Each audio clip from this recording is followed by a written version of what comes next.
Hello, my rats and rodents. I'm Serotonin, also known as Corky, and welcome to The Wheel Decides the Fate. Now, Mask On 2 started this week, and so I had the idea of doing a sort of WeebyNews Style Danganronpa Wheel Decides Their Fate type of thing. We will be coming up with motives, we will be coming up with chapters, we will be doing whatever the hell, and I think it's going to be a good time. I'm excited to get into this. So, first, we spin for our protagonist. Who is it going to be? Bread. Bread protagonist. Okay. Bread is a fun one. Bread for the first chapter protagonist. All right. Now, I can't say I know too much about Bread. We have known of each other for a while, but we haven't had too many big conversations. So, Breadmaster is the protagonist of this story, but who is the Chapter 1 victim?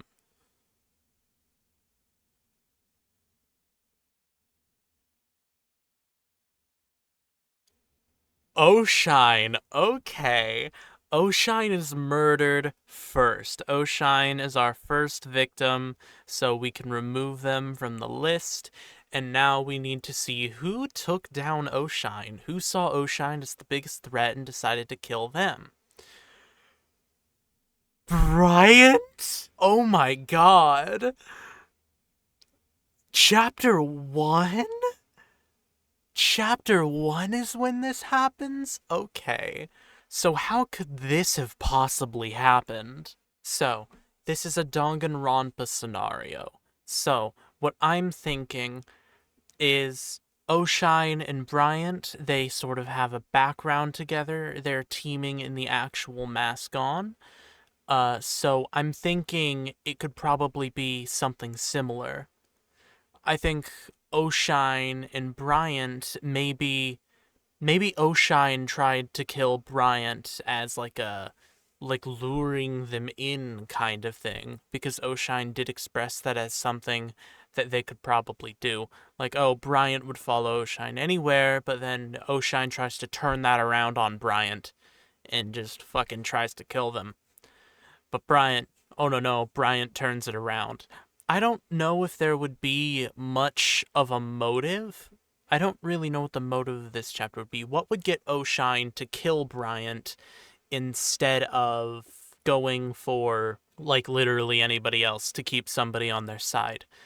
I would say maybe something like the first blood perk.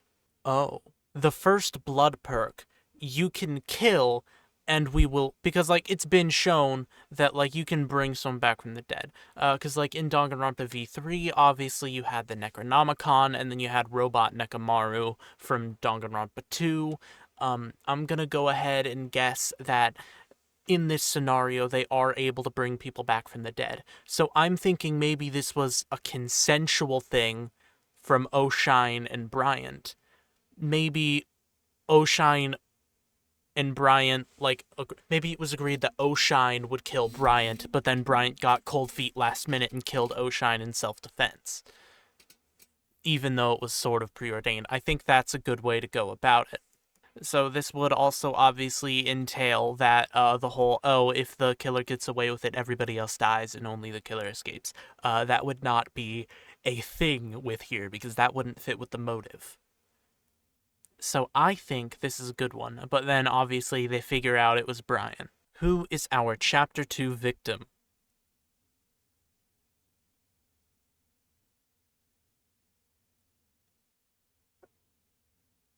Saldus. Okay. I was so scared it was about to hit Salem. Saldus is our victim here. Okay.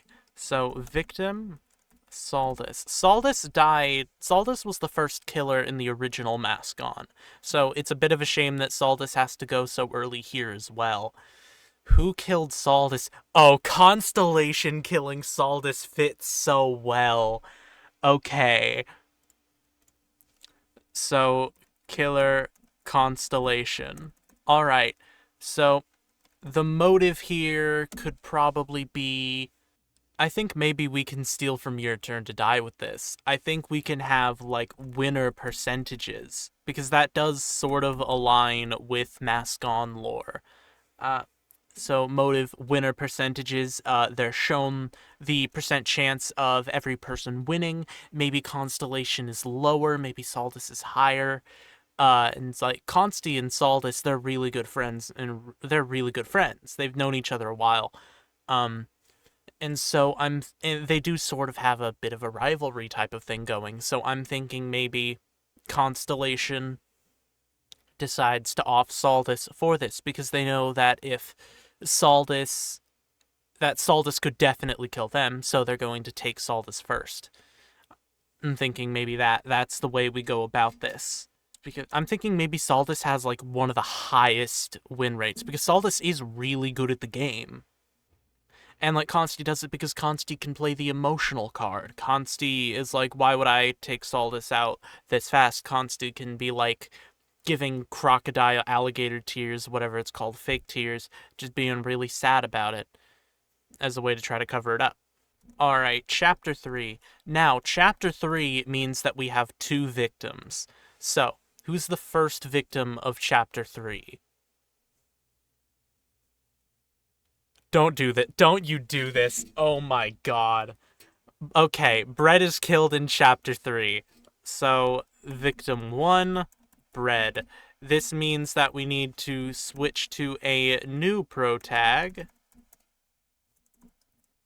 So, who is now the protagonist of our story if Bread is dead now? Mochi? Maybe Dilly? Mochi. Mochi is the new protagonist. Okay. And then victim number 2. We're not going to remove it because Mochi's obviously still alive. But I mean, obviously, when the protagonist dies, you need to switch to somebody immediately. Who is the second victim? Salem. Salem is the second victim of Chapter 3. Okay. And then who is the killer here? Who is the killer? Mithy? How the hell does Mithy do this? Mithy, okay. I'm thinking maybe this motive can be more of like an encouragement motive. Maybe this one is more akin to, oh, people who wouldn't really be able to overpower anybody physically, this is a way that you can get a kill more easily. I'm thinking maybe they get access to poison. Access to poison or easy traps. So that way people who would have killed earlier if they were more physically able to, are able to do it. I'm thinking maybe one of these is a mistake. Okay. I have a great, okay. So, I'm thinking maybe Bread and Salem were like 2 peas in a pod. Maybe Salem was like Bread's assistant. And then they walk into a trap together. Oh, and then they like die together and it's like really emotional, and then you switch to Mochi. And I'm thinking maybe Mochi would be like prime suspect.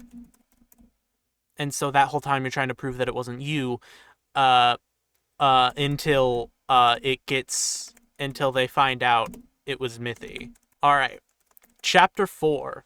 Who is the Chapter 4 character? Who is the Chapter 4 victim? Let's see. I'm very happy about the fact that I'm still alive. Plane. Plane has been murdered in Chapter 4. So victim 1 is going to be Plane. And the killer of Plane, let's see who it is.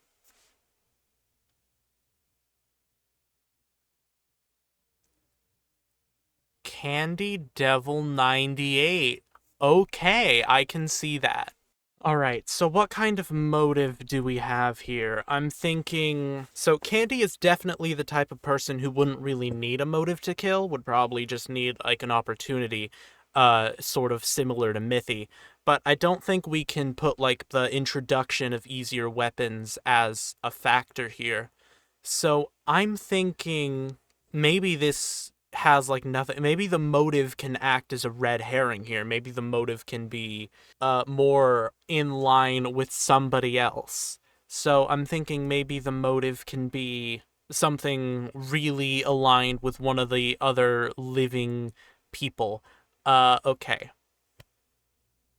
Let's say that I'm the one being framed here. The motive is really in line for me. The motive is supposed to make it look like I killed somebody. What motive would I be likely to kill somebody with but not actually kill anybody? Maybe we can have, like, the beasts, the beast lifers be canon to this. So the motive can be, like, maybe it can be, like, videos from, like, your outside friends or outside family. Friends and family videos. So, like, it could be exposed that, like, Sarah gets a video from the Beast Lifers, and given that there are a lot of them, they get a lot of them. It gets a lot of suspicion. Candy uses this to further try to frame Sarah and kills plain out of mere convenience slash opportunity. Alright, now we're here in chapter 5. This is the last victim and killer, and then after this we find out who the mastermind was. And so, who's the victim of chapter 5? Don't do this to me. Ghoulish, okay. Ghoulish, I'm surprised you lived this long. Okay, so, victim, Ghoulish. Who killed Ghoulish?